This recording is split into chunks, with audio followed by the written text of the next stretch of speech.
Fundargerðir borgarráðs frá því 30. mars, þeir borgarfulltrúar sem samþykkja það gefi merki. Einhver á móti? Við erum í 9. dagskrárlið. Við erum að bera upp 2 liði. Ég er að byrja á því að bera upp 34. lið sem er lög tekjustofn, sem er umsögn lög tekjustofn sveitarfélaga. Þeir borgarfulltrúar sem samþykkja það gefi merki. Einhver á móti? Það er samþykkt með 9 atkvæðum gegn 4 og 1 hjásetu. Við berum upp 35. lið sem er viðauki að fjárhagsáætlun Reykjavíkurborgar frá 2017. Þeir borgarfulltrúar sem samþykkja það gefi merki. Gætu verið ykkur á móti því? Svo er ekki, það er samþykkt með 9 atkvæðum. Við göngum til 10.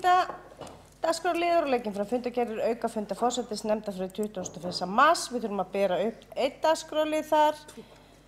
Svo erum við með aðra fundargerðir forsætisnefndar frá 31. mars. Við þurfum að bera upp 1 dagskrárlið einnig þar. Þá leggjum við fram fundargerðir íþrótta- og tómstundaráðs frá 3. og 17. mars.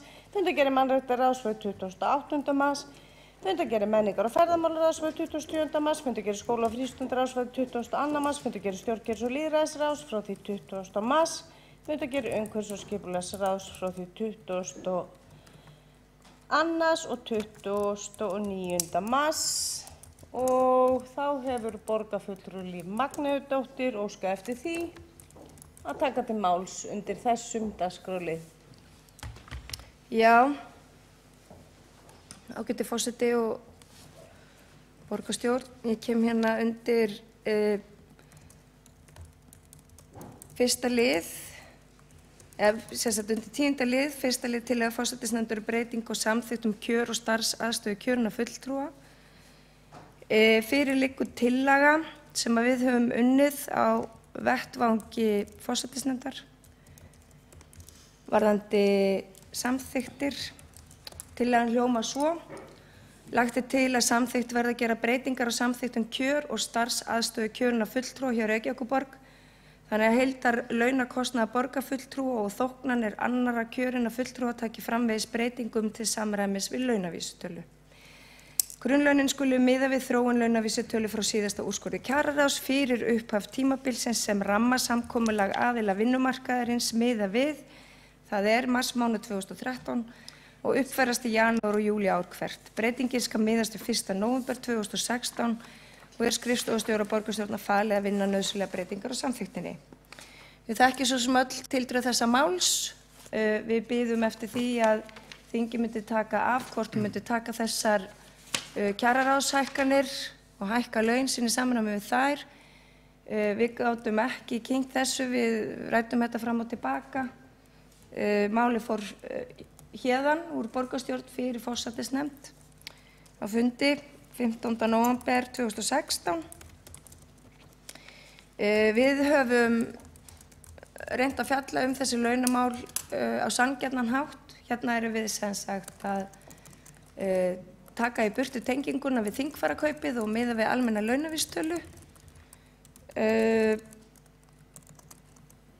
Og það endurspeglar þá betur almenna launaþróun.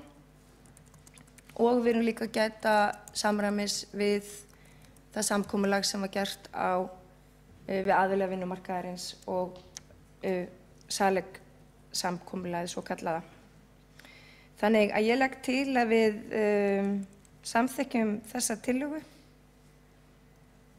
og felum þá skrifstofu borgarstjórnar að útfæra hana. Þannig að það taki þó væntanlega gildi við útborgun 1. maí.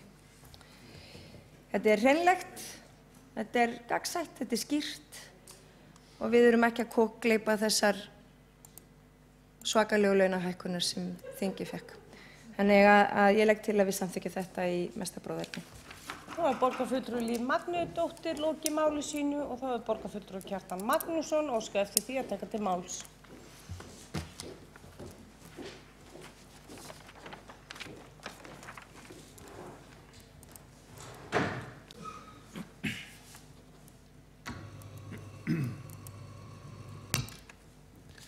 Forseti, góðir borgarfulltrúar.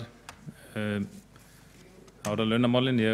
Það er auðvitað ekki æskilegt og ég held engum finnist æskilegt að við séum ekki að fjalla og ákvarða eigin laun, en nú er þetta sem sagt komið til okkar og ég gat nú ekki, ég velti þessu aðeins fyrir mér þegar sá borgarfulltrúi sem undan við talaði, sagði að þetta veri gagnsætt og mér finnst þessi tillaga og greinargerð minnst ekki gagnsætt. Ég minnst á erfitt með að skilja hvert verið að fara og væri mjög gott að fá nánari útskýringu á því og til dæmis þó ekki væri bara annað en bara hver eru launin fyrir breytingu, hver eru launin eftir breytingu og hver er prósentu hækkunin. Ég held að það sé ekkert lágmark að fyrst að við erum að fjalla þetta hér að við og eins og bara þegar við erum að fjalla venjulegum upphæðir hér í borgarstjórn, við fáum að vita upphæðina fyrir og eftir og prósentu hækkunina sem er þá verið að veita hér í þessu tilviki.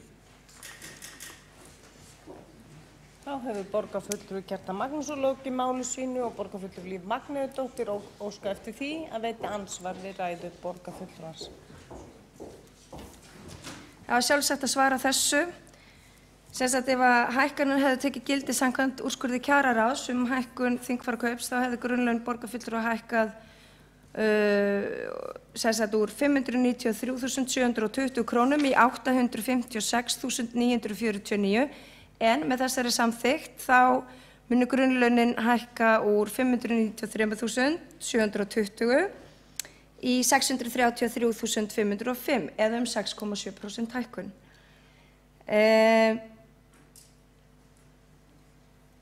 Já, áður sem sagt áður miðuðust sem sagt laun borgarfulltrúa við þessi 78,82% af þingfararkaupi. Það var sem sagt prósentutala sem var tekið niður á sínu tíma stuttu eftir hrun. Hún hafði áður verið 80%. Við reyndum að koma til móts við sjónarmið eftir samráðsfund við borgarfulltrúa og fyrstu varaborgarfulltrúa og leiðréttum þar að leiðandi þessa tölu upp í 80%, þannig að við fengum þá í rauninni krónutölu sem að hefði átt að vera rétt, eða hefði átt að vera búið að leiðrétta þá krónutölu fyrir þó nokkru síðan. Þannig að þetta er niðurstaðan. Vonandi svari spurningu borgarfulltrúans. Fulltrúi Líf Magneuðsdóttir lokið við það að veita ansvar. Það telst andsvörin lokið og borgarfulltrúi Sveinbjörg Birna Sveinbjörnsdóttir síðust á mælendaskrá.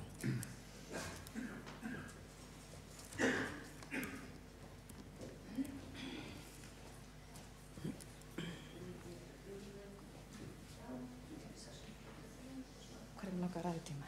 10 mínútur. Forseti borgarstjórnar, borgarstjóri ágæta borgarstjórn. Ég klukkan alltaf orðin ansi margt að fara að ræða svona ofboðslega skemmtilegt mál eins og launamál sjálfsins. En ég var ein af þeim borgarfulltrúum sem tók til máls þegar sú tillaga var lögð fram og ég samþykkti í borgarstjórn þegar við fundum í Melaskóla í haust. Að fresta þessari ákvörðun þar til að Alþingi væri búin að taka ákvörðun hvað þeir ætla að gera. Og Alþingi tók náttúrulega mjög snyrtilega virðist vera á málinu og það hefur raunverulega kannski ekkert farið í eins mikla umræðu. Við erum búin að vera að ræða þessi mál núna í borgarkerfinu í 3 mánuði, góða 4 mánuði. Og ég ætla bara að byrja að þakka forseta borgarstjórnar fyrir að hafa haldið vel á þessu máli því þetta er vandmeðfarið mál. Og hún er búin að leita samráðs við okkur öll og það með svolítið ekki því að það ég mun endilega samþykkja þessa tillögu, sjáðu til. En verkefni var og er vandmeðfarið.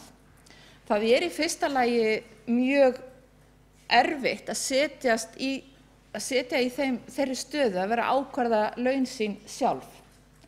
Það er alltaf svona sjálftöku fílingur af því og þess vegna var þetta náttúrulega sínu tíma tengt við kjararáð. Við erum búin að fá kynningar sem að ég kannski vildi sakna þess að við verðum ekki að nota í glærisjói hér en bara klukkan er orðið margt. sem sýnir fram á launaþróun, kjörna fulltrúa og versus saleg og tengslu við kjararáð og allt slíkt. Og því miður þá það þannig að vegna bara þeirra viðkvæmu, tilfinningi sem ég fæ vegna þeirra viðkvæmu stöðu sem upp í samningaviðræðum sveitarfélaga við okkar stærsta launþega hóp kennara, við þá virðist það ekki vera hægt. Það eru þessir hópar stjórna okkar launahækkunum. Þannig að ég held svona í alvöru talað ef að þetta eru skilaboðin sem við erum að gefa inn í borgarstjórn, og ég sagði nú á fundinum í Melaskóla að pólitíkin væri nú farin að verða kvennastétt, kannski ekki kvennastétt, en jafnræði nú komið komið ansi langt. Og myndið í alvöru, ég segi þetta enn aftur, fullur salur af karlmönnum vera að samþykkja þessa tillögu? Ég held ekki. Ég ætla ekki að fagna þessari launahækkun. Það hafa margir skreytt sig með fjöðrum með því að vera að gefa launahækkanir til góðgerðarmála og afsala sér þeim, og borgarstjóri svara, ég enda nú svara hvernig hann ætlaði að haga þessu þarna þegar við vorum í Melaskóla, og þá svaraði hann því að hann ætlaði náttúrulega bara að bíða með þessa hækkun líkt og við gerum, og ég ætla þá bara að hann sé að fara þá sömu prósentahækkun eins og við hin, eða ekki, kannski ágætt að fá það inn í umræðuna, ekki það breyti neinu, en þetta mun að minnstakosti ekki vera til þess fallið að hvetja fólk endilega til þess að fara að sækjast eftir störfum hjá borgarstjórn. Og mér finnst, og mér finnst erfitt að ræða þetta, vera ekki með línuriti fyrir framan mig. Það sem erfitt það við erum að miða á grunnpunktum við nóvember 2016 þegar ljóst að kjörnu fulltrúar út frá ákvörðun kjararáðs tóku á sig launalækkun í kjölfar hrunsins, og þá skapaði launabil sem allir aðrar stéttir leggja mikla áherslu á að vera að fá bætt upp með einhverjum eingreiðslum eða eða þrígreiðslum á samningstímanum. Við erum ekki í þessari stöðu. Við erum bara kosin til 4 ára, leggjum við allt okkar að veði. Það ekki uppsagnarréttur, við erum ekki í verkalýðsfélögum, við njótum einhverja réttinda og kjara sem launþegar. En þar við völdum þetta víst þegar við settum okkur á lista og vorum kosin hingað inn. En við vorum líka kosin á ákveðnum forsendum, við vorum kosin á þeim forsendum að við værum að velja reglur að fara eftir launum eftir kjararáð. Þó svo okkur hefði ekkert grunað hvert þetta færi. En núna ætlum við að tengja þetta við launakjaravísitöluna. Þannig að í næsta hruni sem verður, því það verður alltaf ups and downs, að þá ætlum við bara samt halda áfram í launahækkun. Og þá getur kjararáð ekki komið með einhver. Þá komum við kannski bara aftur í borgarstjórn og ákveðum að lækka launin okkar. Af því við erum bara að gefa okkur með þessu sjálftökurétt í launamálum. Þetta mitt innlegg og þetta ástæðan fyrir því að ég mun ekki samþykkja þessa tillögu sem hér en ég þakka samt sem áður fyrir þá vinnu sem ég veit að forsætisnefnd og borgarfulltrúar og embættismenn hafa lagt í að finna leið sem að ruggar engu bátum en laðar örugglega ekki marga til starfsins heldur.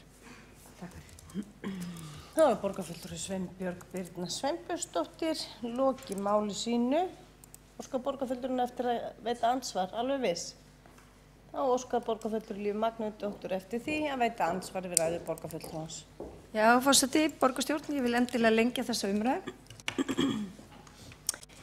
Ég ætlaði nú bara aðeins að koma inn á það að við þurfum að skoða þessa tillögu í einhverju samhengi.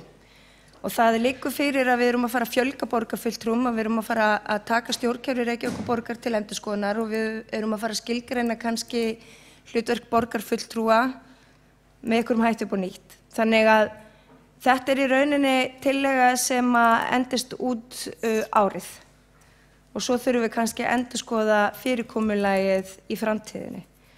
Þannig að ég hef svolítið horft á þessa tillögu sem liggur hérna fyrir sem svona bráðabirgðatillögu þangað til heildarkerfið tekið upp og endurskoðað í tengslum við fjölgun borgarfulltrúa. Og þá mætti hugsa sér, og það hafa komið upp ýmsar hugmyndir það hvernig við einhvern veginn getum sett þá okkar launamál í hendur óháðra aðila, hvort það geti farið til kjaranefndar, hvort það eigi þá að tengja aftur við þingfararkaup. En ég held að okkur sé ekki stætt af því inn í það umhverfi sem við erum sem sagt að sýsla með dagsdaglega að taka við þeirri launahækkun sem kjararáð samþykkti handa þingmönnum. Og ég held að kjörin, þau eru ekki slæm, þau eru bara nokkuð góð. Þannig að ég held að við getum vel samþykkt þessa tillögu. Og borgarfulltrúi Líf Magnúðardóttir lokið við það að veita andsvar. Þá ekki fleiri kvart sér hljós undir þessum dagskrárlið og telst umræðu lokið. Við berum upp fyrsta lið fundargerð forsætisnefndar breytingu á samþykktum kjör og séraðstöðu kjörinna fulltrúa. Þeir borgarfulltrúar sem samþykkja það gefur merki. Einhver á móti? Það samþykkt með 9 atkvæðum gegn 1 mót atkvæði og 5 hjásætum. Við þurfum að bera upp annan lið frá fundargerð forsætisnefndar frá 31. mars sem samþykkt fyrir fjölmenningarráð. Þeir borgarfulltrúar sem samþykkja það gefur merki. Einhver á móti? Það samþykkt með 9 atkvæðum og 6 hjásætum.